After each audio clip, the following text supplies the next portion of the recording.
오늘 본문은 예수님의 사역에 있어서 아주 대전환, 하나의 이 마가복음에 있어서 가장 중심 부분에 해당하는 그런 하나의 그 부분이다라고도 말씀을 드릴 수가 있습니다.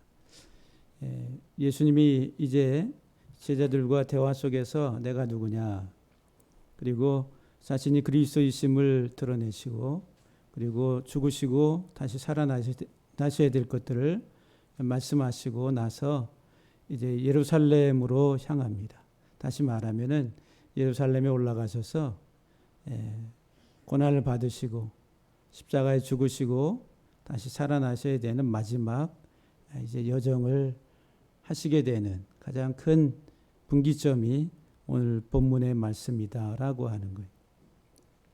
그래서 오늘 사람들이 나를 누구라 하느냐라고 하는 이 말씀의 제목을 가지고 여러분들과 함께 같이 은혜를 나누길 바랍니다. 그래서 이제 사람들 그러면은 그냥 다른 사람들, 나와 상관없는 사람들로 이렇게 인식이 되는데, 너희는 나를 누구라 하느냐? 여러분들이 예수님을 누구로 알고 따라가십니까? 너무너무 중요한 질문이다라고 하는 거예요. 제자들을 이제 3년 가까이 이렇게 데리고 다니시면서 제자 훈련을 시키시는데, 그 제자들에게 예수님이 가장 중요하게 그들에게 가르치시고자 하셨던 게 예수님 자신이 누군가라고 하는 그것을 깨닫게 하시는 거예요. 그러니까 제자들이 이 세상을 살아가는데 어떻게 살까, 무엇을 먹을까, 마실까, 입을까, 얼마나 우리가 누리고 잘 살아갈까라고 하는 제자들의 이 땅에서의 삶의 문제를 다루는 게 아니라 제자들의 마음속에 예수님이 누구신가, 그 예수님이 누구신가에 대해서 알게 하시기 위해서 3년 가까이 같이 동행을 하시고 가르치셨다라고 하는 거예요. 그래서 평생의 우리들의 삶도, 우리의 모든 삶도 마찬가지예요. 우리에게 하나님이 지대한 관심을 가지고 계시는 것은 하나님이 누구신가, 예수님이 누구신가, 그리고 그 하나님과 나와의 어떤 관계, 그 관계 속에서 우리가 어떤 삶을 살아가야 될 것인가라고 하는 그 문제를 우리들이 바르게 인식해야 된다는 거예요. 그래서 이제 그런 부분들을 오늘 이 본문을 통해서 우리에게 말씀하시는데, 우리가 좀 더 이 말씀을 통해서 주의 말씀을 잘 분별할 수 있기를 바랍니다. 예수님이 그 소경을 고치신 사건, 베스다에서 소경을 고치십니다. 그 앞에 본문에 보게 되면은, 오늘 본문 앞절에 보면은 소경을 고치시는데, 그 소경에게 예수님이 침을 뱉어서 안수해 가지고 먼저 치료하십니다. 뭐가 보이느냐 그러니까 사람들이 보입니다. 나무 같은 것들이 왔다 갔다 합니다.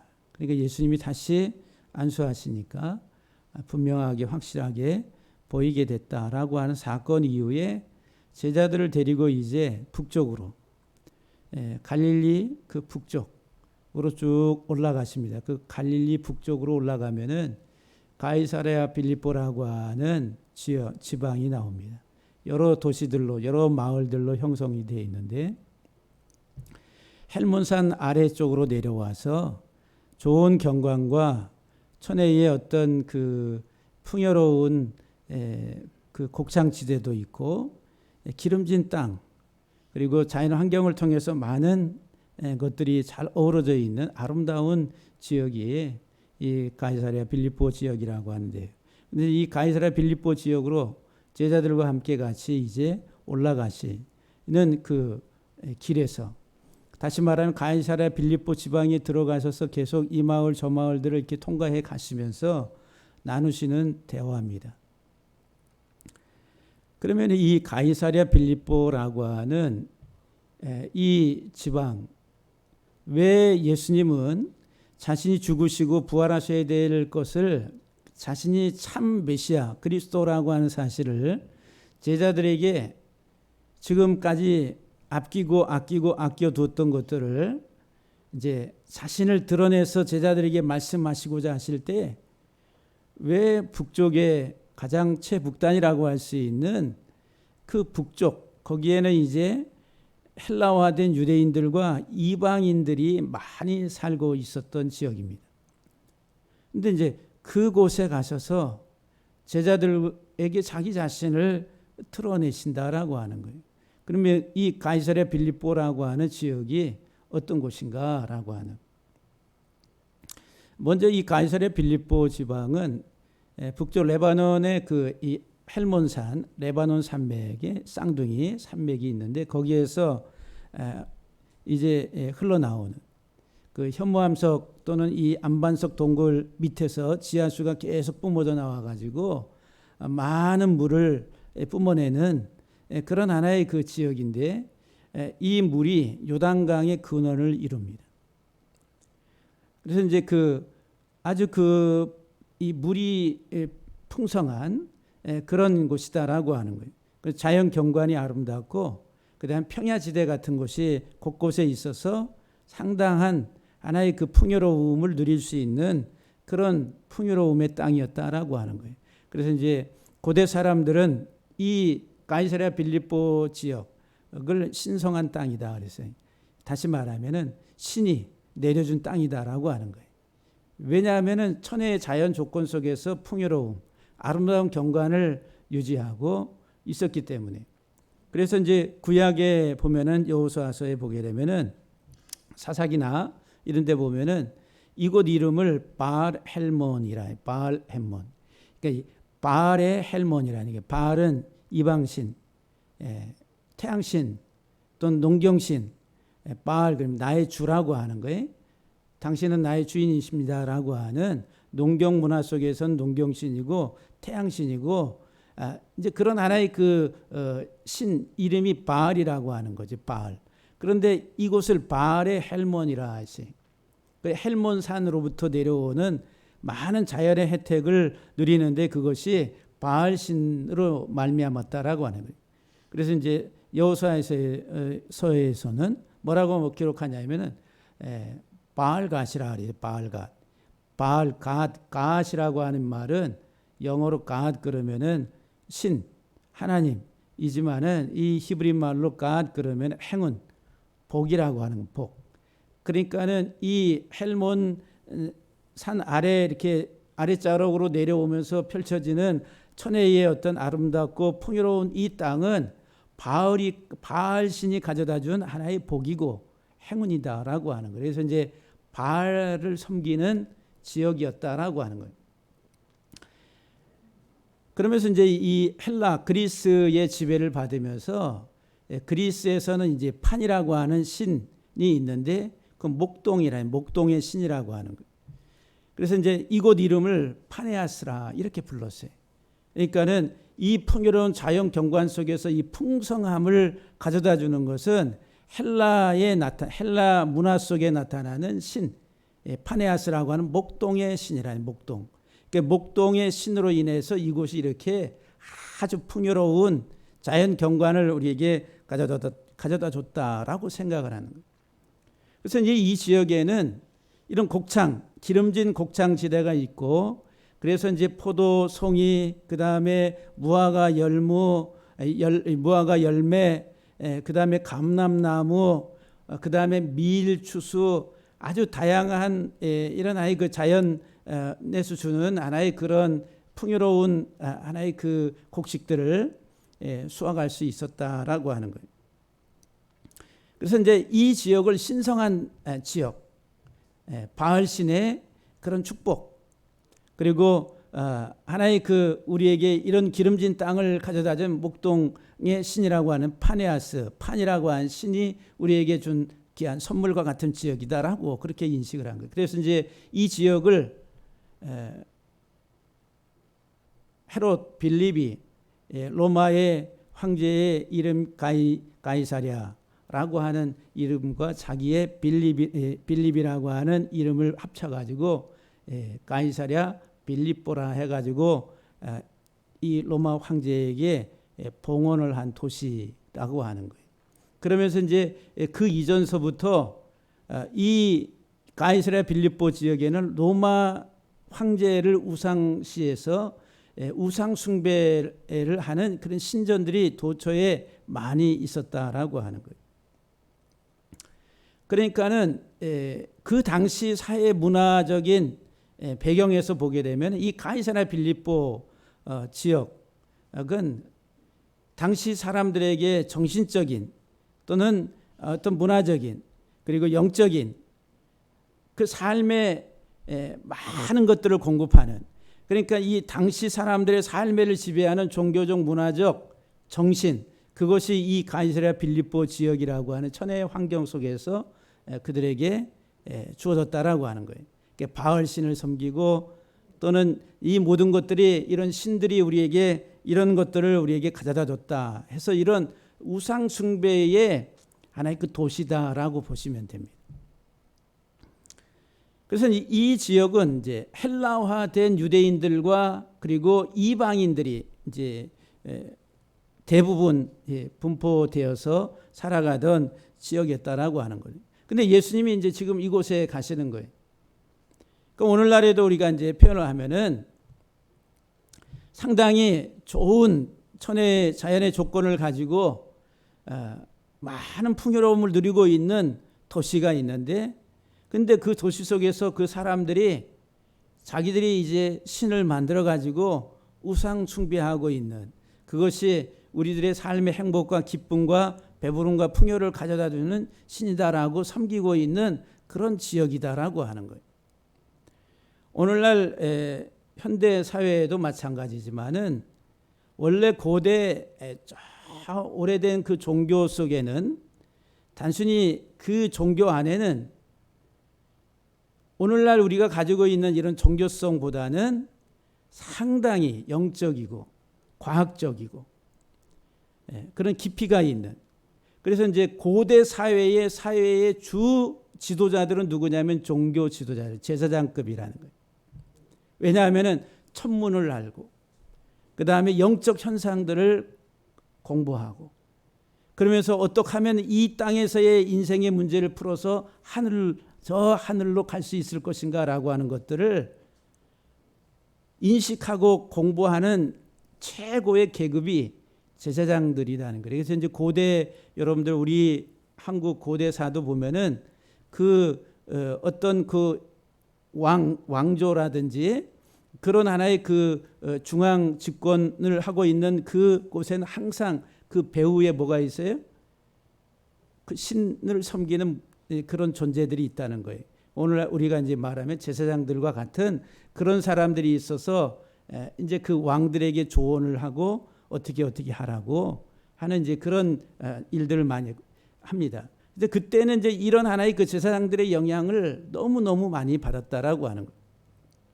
근데 그때는 단순히 어떤 오늘날 우리들이 이제 보편적으로 생각하는 종교적인 어떤 성향들, 현상적이고 물리적이고 세상적인 우리 인생에 단순히 먹고 입고 사는 문제, 이런 것들로 이렇게 바뀌기 이전이다라고 하는 거예요.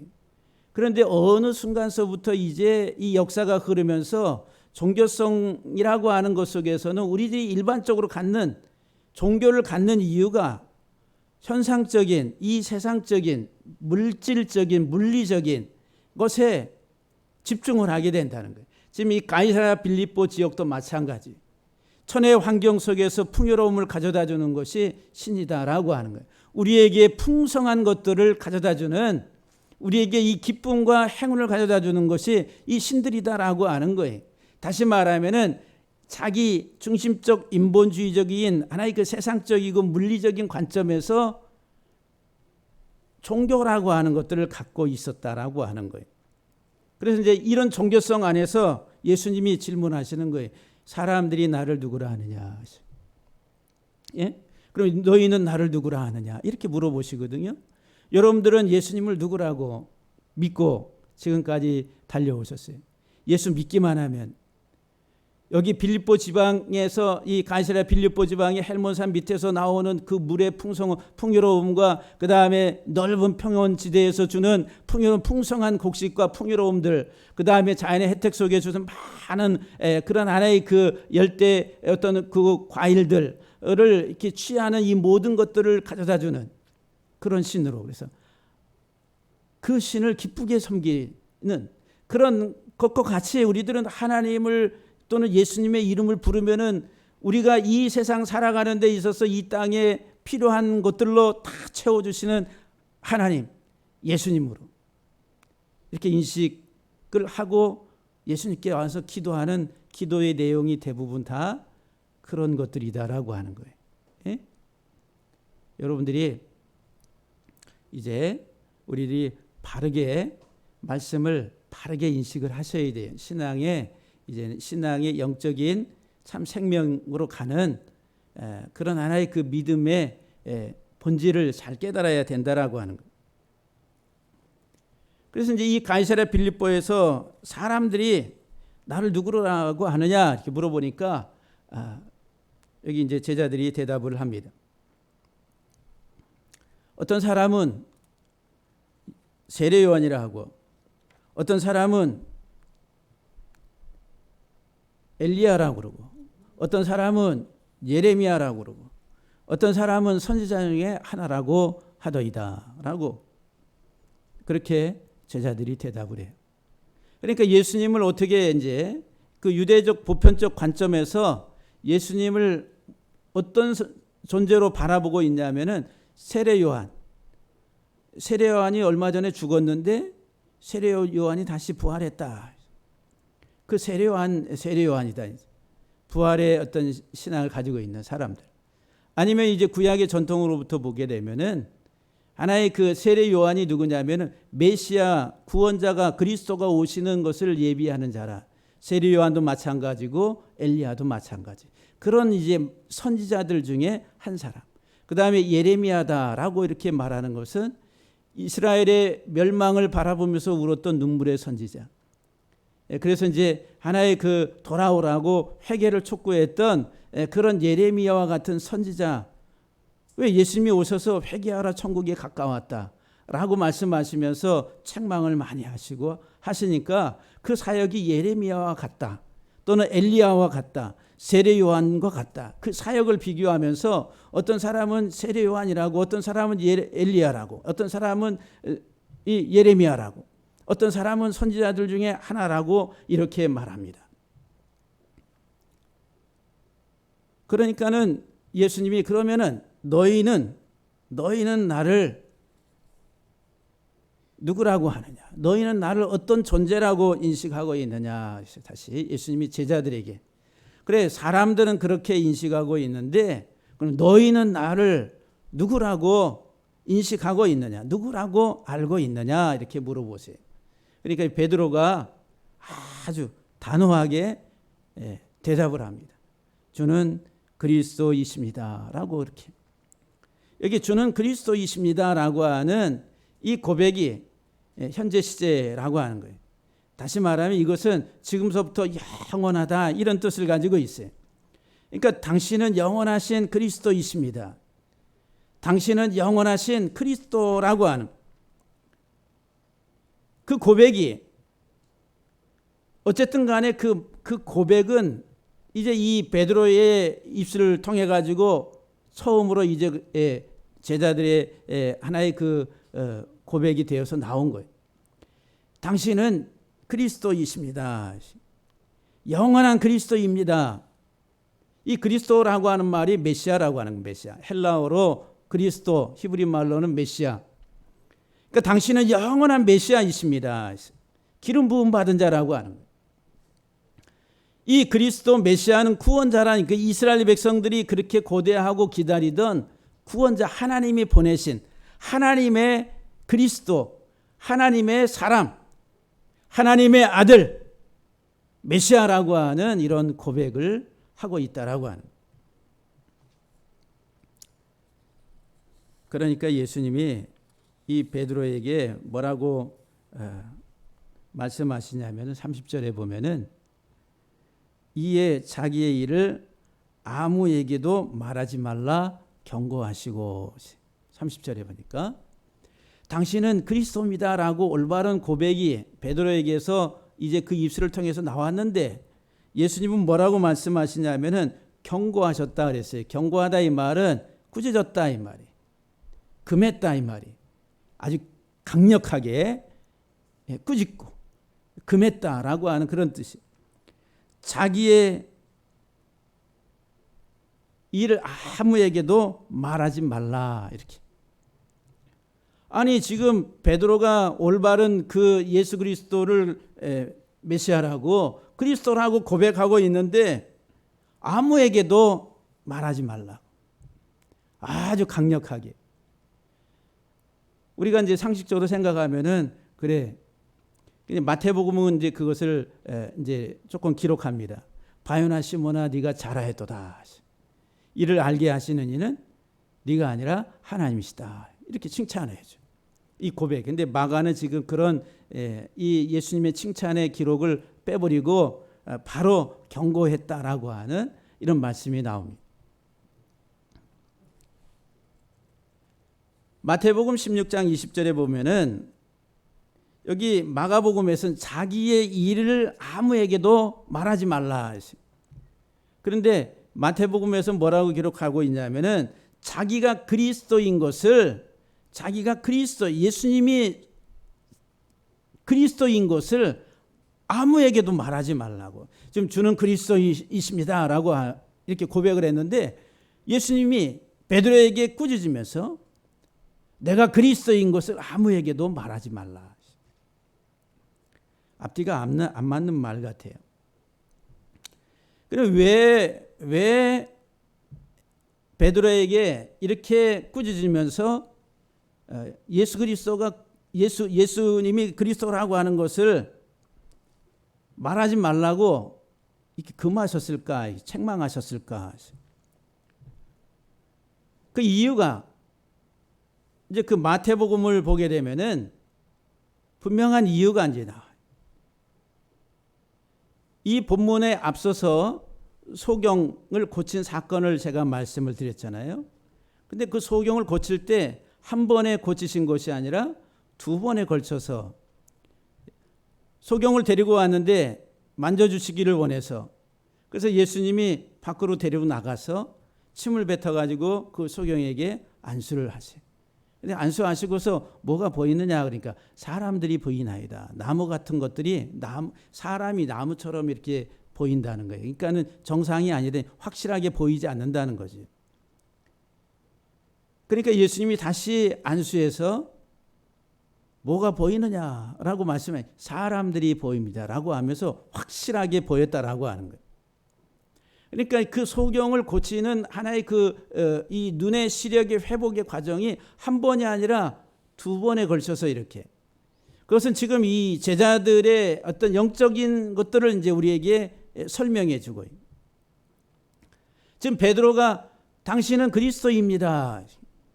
맞는 고백인데, 고백은 맞게 했는데 베드로의 이 인식 속에는 그 메시아 그리스도가 누구인가에 대해서 확실하게 분명하게 명확하게 이해하고 있지 못했다라고 하는 거예요. 희미한 거예요. 희미한 거. 아주 부분적으로. 그러니까 희미하게 부분적으로 온전히 알질 못하니까 아직은 아니다. 금하시는 거예요. 분명하게 탁 금하시고. 그러면 언제 이 베드로와 제자들이 눈이 확 열려서 그때서부터 복음을 전하기 시작합니까? 부활하신 주님 만나고 나서, 오순절 성령을 경험하고 나서부터, 그때부터 이제 복음을 전하기 시작했다라고 하는 거예요. 분명한 복음에 대한 이해가, 확실한 예수 그리스도에 대한 이해가 있고 나서부터 복음을 전하기 시작했다라고 하는 거예요. 그래서 이것은 하나의 그 제자들의 영적인 성장이 점진적으로, 또 예수님이 죽으시기까지도 온전한 이해를 하지 못하고 있다라고 하는 사실을 이 소경을 치유하시는 사건을 통해서도 우리에게 보여주는 겁니다. 그러면서 이제 이때로부터 금하시고 나서 이제 이때로부터 그래요. 마태복음에서는 이때로부터 예수님이 죽으셔야 될 것을 말씀하시는데, 오늘 본문 31절에 보면은 인자가 많은 고난을 받고 장로들과 제사장들과 서기관들에게 버림받아 죽임을 당하고 사흘 만에 살아나야 할 것을 비로소 그들에게 가르치셨다. 가르치기 이때서부터 이제 가르치기 시작하셨다는 거예요. 예수님이 죽으시고, 예수님이 고난 받으시고 버림 당하시고 그리고 죽으시고 다시 살아나야 될 것을 이때서부터 이제 가르치기 시작하셨다라고 하는 거예요. 다시 말하면은 자기의 일에 대해서 이제 명확하게, 다시 말하면 예수님이 그리스도이시다, 예수님이 메시아다라고 하는 참 메시아, 참 그리스도라고 하는 사실을 이제 드러내시는데, 진짜 그리스도가 누구냐? 내가 그리스도인데 이 그리스도, 메시아이신 그리스도의 일에 관해서 지금 이제 제자들에게 가르치기 시작하시는 거예요. 제자들에게. 지금까지 이들은 바라보기를 종교성 안에서 예수님을 바라보고 따라온 거예요. 이 땅의 나라, 이 세상 나라, 내가 사는 이 땅에서 하나님이 보내신 자가 와서 우리들을 더 풍요롭게 하고 풍성하게 해주고 할 이 세상 나라의 메시아를 기다리고, 그리고 그 메시아를 추구하면서 왔는데, 이제 예수님께서는 이때부터 자신이 메시아인데, 그리스도인데 그 메시아가 어떤 존재, 어떤 일을 해야 될 것인가, 참 메시아는 누군가에 대해서 가르치시기 시작하셨다라고 하는 거예요. 그래서 이제 첫 번째가 마태복음에서는 인자가 예루살렘에 올라가야 하리라. 반드시 예루살렘으로 올라간다. 그러니까 예루살렘으로.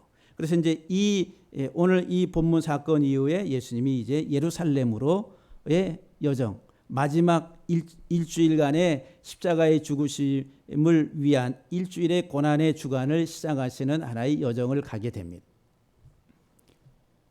그래서 이제 이 본문에서 이제 내가 먼저 예루살렘에 올라가야 할 것을 반드시 뭐뭐 해야 된다라고 하는 참 메시아는 누구냐? 예루살렘으로.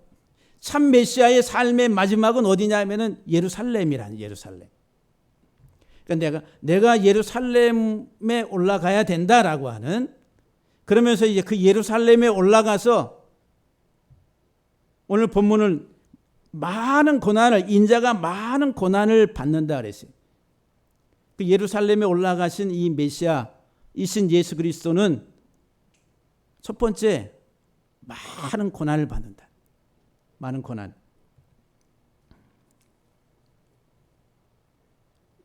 그래서 이제 참 메시아의 하나의 그 증거가 뭐냐면 고난 받는 종이라고 하는.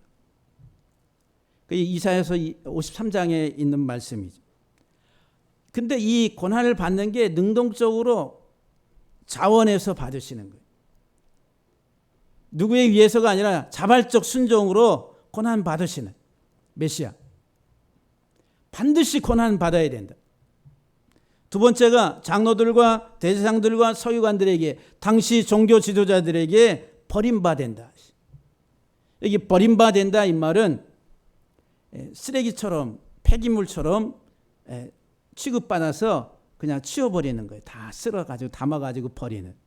그러니까 당시 종교 지도자들은 이 예수를 어떻게 쓰레기처럼 취급했다. 근데 버려버린 거예요. 쓸모없는 것처럼. 왜? 자기들의 종교성, 지금 이 땅에 뿌리박고 있는 이 세상적 종교성 안에 이미 기득권을 가지고 있는 그들의 그 삶 속에서 예수 그리스도께서 오신 하는 많은 일들이 자기들과 이 배척이 되고 대립이 되고 맞지를 않으니까 어떻게 해요? 쓰레기처럼 취급하는 거예요. 예수님을 쓰레기처럼 귀하게 여기지를 못하는 거예요. 보배를 보배로 알지 못한다라고 하는 거예요. 그래서 예수님이 거절당하십니다. 그리고 어떻게? 세 번째, 반드시 죽임을 당한다. 죽으셔야 한다. 이건 이제 신적인 수동태, 수동태인데 죽임을 당하지만은 그러나 스스로 자기 목숨을 넘겨준다는 거예요. 스스로 자기 목숨을 내어주는 것. 예수님이 자원에서 고난 받으시고 버림 당하시고 그리고 자원에서 자기 생명을 내어주시는, 이게 이제 메시아라고 하는 거예요. 죽으시기 위해서 오셨다라고 하는 거예요. 그리고 네 번째, 반드시 다시 살아나야 될 것을 말씀하셨다라고 하는 거예요. 이게 부활을 말합니다. 그래서 이제 구약에 있어서 이제 그리스도라고 하는 이 단어가 마시아흐라고 하는, 메시아라는, 메시아. 그 단어 속에 키워드가 뭐냐 하면은 낮아진다는 거예요. 낮아짐. 마시아흐 할 때 쇼아흐 그러면 뒤에 있는 두 문자가 낮아진다, 비천해진다는 거예요. 빌립보서 2장에 보게 되면은 예수 그리스도는 하나님과 동등하신 분인데 동등됨을 취할 것으로 여기지 아니하시고 자기를 비워 낮아지시는 거예요. 사람과 같이 되셨고 죽기까지 복종하셨으니 라고. 하늘 보좌, 하늘의 영광 모든 것들을 다 비워서 낮아지시는 거예요. 이게 메시아라고 하는 거예요. 근데 이 낮아지셔서 오셔서 하시는 일이 뭐냐면은 고난은 죽기까지 복종하셨다라고 하는 거예요. 그래서 이제 이 마사흐라고 하는 이 메시아라고 하는 이 단어 속에는 이 앞에 있는 두 마사라고 하는 그게 이제 내어주다 이런 말. 생명을 내어준다는 거예요. 이 땅에 낮아지셔서 오셔서 그리고 자기 생명을 내어주시고 그리고 이 메시아는 우리들을 구원하시는 구원자라고 하는 거예요. 생명을 구원하는, 생명을 끌어내시는, 이끌어내시는 구원자. 지금 여기 이 예수님께서 말씀하시는 인자가 많은 고난을 받고 제사장들과 서기관들과 또는 이 바리새인들, 사두개인들 또는 이 종교 지도자들에게 버림을 당하고 그리고 죽임을 당하고 이 모든 게 이 마사흐라고 하는 이 메시아라고 하는 이름 속에 다 들어가 있는, 낮아지셔서 자기 생명을 내어주시고 죽기까지 자기 생명을 우리에게 주심으로 인해서 우리들을 구원하시고자 하시는 구원자라고 하는 거예요. 그런데 당시 사람들이 이 메시아를 그렇게 인식을 못했다는 거예요. 죽으시기 위해서 오신 메시아를 인식하지 못했다는 거예요. 오늘 본문 32절 상반절에 보면은 드러내놓고 이 말씀을 하시니 그랬어요. 이제 드러내놓고 자신이 메시아이심을, 근데 이 메시아가 누구인가에 대해서 어떤 존재인가에 대해서 이제 드러내놓고 계시가 활짝 열렸다라고 하는 거예요. 드러내놓고 이 드러내서 이제 말씀하셨다 이 말은 이 본문 말씀 전에 누룩에 대한 말씀을 하셨잖아요. 바리새인들과 헤롯과 사두개인들의 누룩을 주의하라 그랬어요. 근데 이 누룩이 뭐냐면은 바리새인들과 사두개인들의 교훈이라 그랬어요. 그들의 종교적 가르침 또는 그들의 신념 이런 것들이 누룩이라는 거예요. 그 누룩은 하나의 그 파괴성을 가지고 있는 거예요. 근데 지금 이제 예수님이 참 메시아이신 것을 이렇게 드러내시면서 그 누룩들을 제거하는 거예요. 누룩. 이들의 삶 속에 이렇게 들어와 있는 그 누룩, 바리새인들, 사두개인들, 헤롯 땅의 누룩들, 이 세상적이고 또 이 세상의 정권과 같이 결탁해서 기득권을 유지하면서 이 세상의 물리적인 모든 혜택을 누리려고 하는 그들의 이 누룩. 그래서 우리들은 예수님 잘 믿으면은 이 땅에서 이 세상에서 그것을 강조하면서 우리가 어떻게 하면은 하나님이 이렇게 복 주실 것이다라고 하는 이런 것들로 인해서 우리들이 이렇게 지금 너무도 많은 영향, 그런 누룩의 영향을 너무 많이 받고 있다라고 하는 것.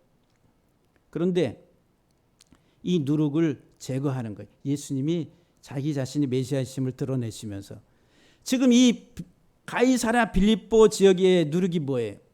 천혜의 자연의 환경, 세상적 물리적인 풍요로움, 이것이 우리에게 이런 신들이 우리에게 이것들을 가져다 줬다라고 하는 그런 사고, 그게 바로 그 누룩이라는 게 누룩.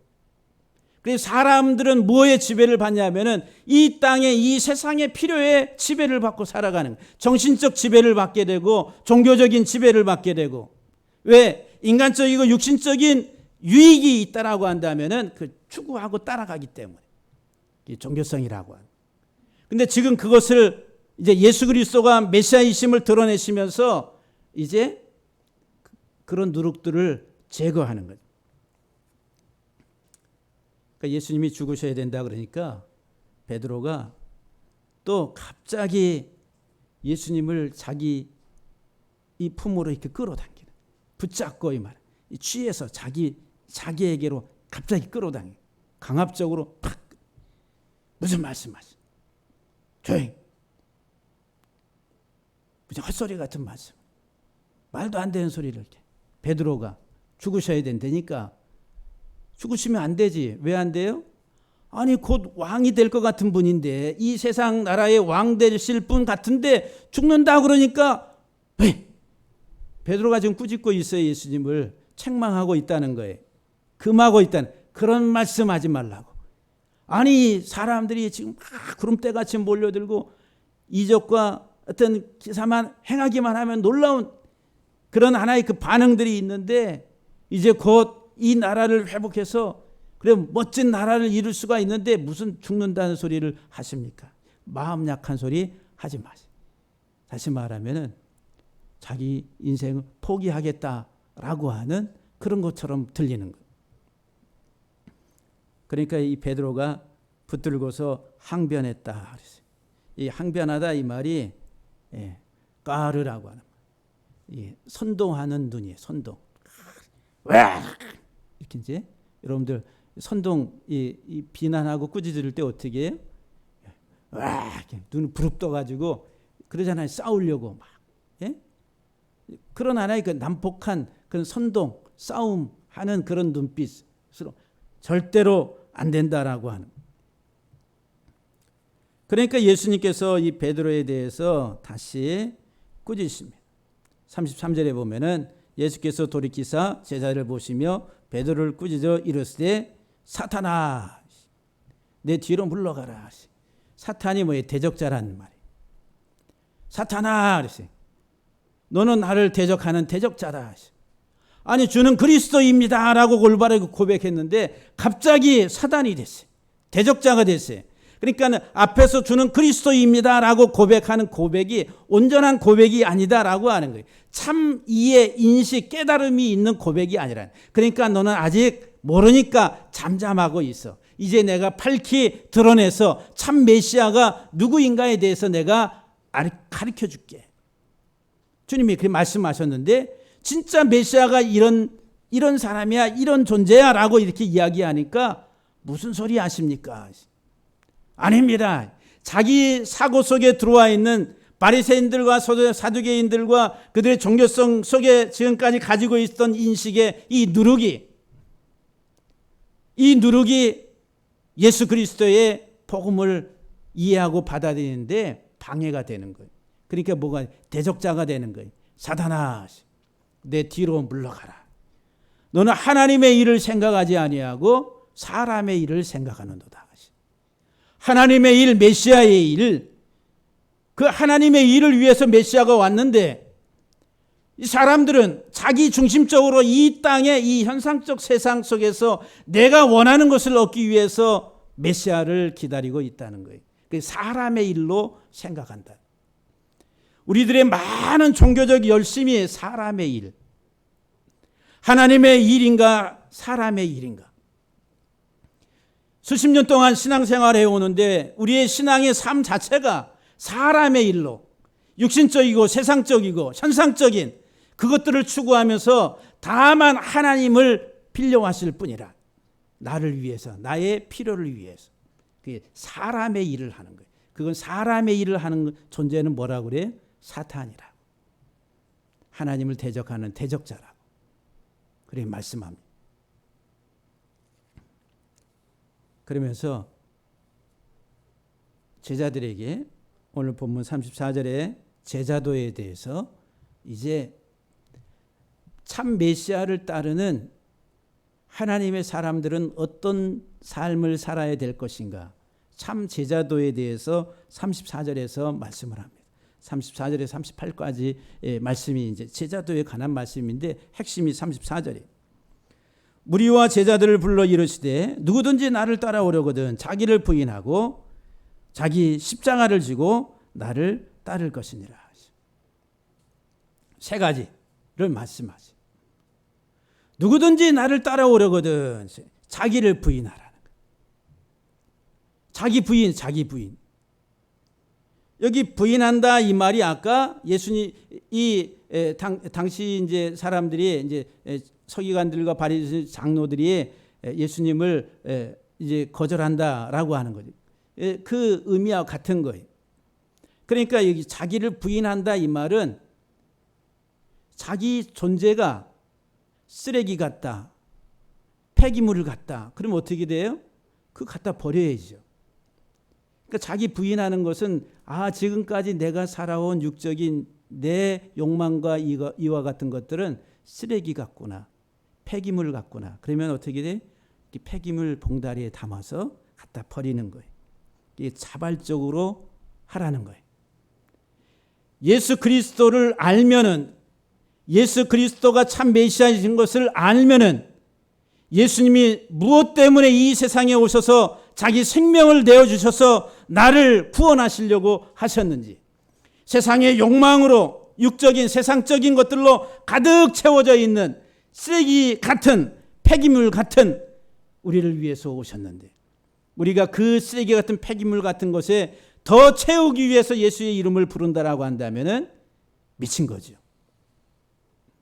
정신 바짝 차려야 됩니다. 그래서 자기를 부인하는 거예요. 자발적으로. 우리는 이 세상적이고 이 땅에 살아가는 육신적인 삶을 지향하는 그와 같은 것들을 버려야 된 자기를 부인한다라고 하는 것은 여러분들 부인 됩니까? 안 되는 거예요. 여러분 부인이 돼요? 지금도 내가 얼마나 이 세상 이 땅에서 지금 내가 살아가는 육적인 이 생명이 얼마나 우리들은 애착을 가지고 근데 내려놓지를 못해요. 버리지를 못해요. 부인이 안 되는 거예요. 먼저 부인하고 따라오라고 하는데 우리들은 그 쓰레기통 안에 잔뜩 들어있는 오물 그 덩어리를 가지고 따라가면서 더 채워달라고 이렇게 부르짖고 있다라고 한다면 어떻게 되겠어요? 자기를 부인하고 두 번째 자기 십자가를 진다. 자기 십자가를 지고 이것도 자기 스스로 십자가를 진다는 것. 억지로가 아니라 자원해서 스스로 자기 십자가를 지고. 여러분들 자기를 부인함의 증거가 이 사람이 자기를 부인했는지 안 했는지 그 증거가 뭐냐면 십자가라는 거예요. 십자가는 고통입니다. 내가 이 세상의 삶을 내려놓는다는 것. 그러면 이 세상의 육적인 이 땅의 현상적인 삶에 있어서는 아픔이 따르고 고통이 따르는 거예요. 그런데 그 아픔 고통을 우리들은 싫어합니다. 예. 그래서 이제 우리가 사도행전 2장에서 4장까지 보게 되면은 복음에 대한 눈이 확 열린 제자들이 복음을 전할 때 사도들 앞에 그 성도들이 다 자기 것을 제 것이라 하지 아니하고 사도들의 발 앞에 다 갖다 놓고 그것을 가지고 다 나누었다라고 하는 거예요. 가난한 자들에게 나눠주며. 예? 그런데 막 이제 깨달아서 막 그러다가 아나니아와 삽비라는 바꿔가지고 오다가 동산이 있으면은 그걸 현물로 해가지고 바꿔가지고 오다가 아까우니까 얼마나 숨겨뒀다가 그게 이제 우리들은 이 세상에 이 살아가는 이 땅에 지금 내가 평생을 살면서 목적 삼아서 살아왔던 그 소유라고 하는 것들 그런 것들로 인해서 우리들은 자유롭지 못하는 거예요. 그러니까 십자가를 진다라고 하는 것은 고통이 따르는 겁니다. 그리고 나를 따르라는 거예요. 나를 내려놓고 나를 쓰레기 같은 나를 다 부인하고 버리고 그 다음에 나를 따르라. 주님을 따라가는 거예요. 이게 이제 제자도라고 하는 거예요. 주님을 따라가는데 나는 없어요. I am not. 나는 아닙니다. Only Jesus. 오직 예수. 주께서 말씀하신다면, 주가 뭐라고 말씀하시면 네, 알겠습니다. 나를 부인하고 주님 뒤에서 주님 따라가는. 그래서 우리가 찬송 부르잖아요. 예수께로 가면 나는 기뻐요. 여러분 예수께로 갈 때 기쁘다 그러잖아요. 왜 기쁩니까? 주님이 내 필요, 내 모든 육적인 이 세상의 필요들을 채워주셔서 우리는 기쁩니까? 아니에요. 내 죄의 무거운 짐을 다 주님이 담당하셨기 때문에. 예수께로 가면 나는 가볍고, 예수께로 가면 나는 기쁘고, 예수께로 가면 참 행복이 있고, 예수께로 가면 참 자유가 있고, 나의 인생의 이 땅에서의 삶을 살아갈 때는 우리가 애쓰고 힘쓰고 소유하려고 더 많이 가지려고 싸우면서 시기하면서 탐욕 속에서 살아왔는데, 그것이 나중에 보면 아무것도 아닌 것인데 우리들은 그것이 인생의 목적인 것처럼 나를 버리지 못하고 그 욕심 속에서 허덕이면서 달려왔는데, 다 내려놓고 이제 주님을 뒤따르게 되면 기쁜 겁니다. 그게 회개의 삶이라는 거예요. 참 메시아 예수 그리스도를 만난 사람은 참 기쁨이요 회개의 삶을, 주님만 따라가는 회개의 삶을, 그것이 바로 그 변화의 삶이고 영생의 삶이, 영원한 생명을 이 세상에서 지금 이 땅에서 누리며 살아가는 그 심령 속에 하나님 나라가 임하였다라고 주님이 말씀하시는 거예요. 하나님 나라, 하나님 통치, 하나님 함께 하심에. 사랑하는 성도 여러분들, 정말 저와 여러분들이 예수님을 바로 알고 바로 깨닫고 주님 바르게 따라가며 참 하나님의 사람들로서 이 땅에서 우리들이 함께 더불어 마지막 이 땅의 생명 다하는 날까지 손잡고 더불어서 천국문을 향해 들어가는 우리 복된 성도들 다 되시기를 주의 이름으로 간절히 축원합니다.